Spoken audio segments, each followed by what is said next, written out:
তো আমরা এখন এসেছি উদয়গিরিতে, আর এখান থেকে ঘুরে যাব খণ্ডগিরি। উঠতে আর পাচ্ছি না, এই রোদ্দুর আর তার সাথে গরমে প্রায় হয়েই এসেছে আমাদের ঘোরা। বাচ্চাগুলো তো সেই আমাদের থেকে কখন চলে গেছে আগে।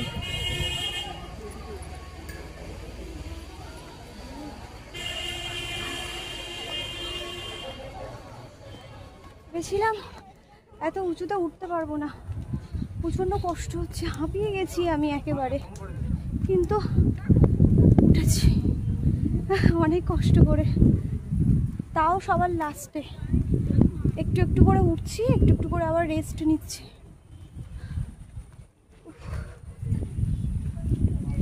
দিদিরা যে কোথায় গেল খুঁজে পাচ্ছি না, ভুলভাল রাস্তা দিয়ে চলে এসছি, এখান থেকে আবার নামতে পারবো না।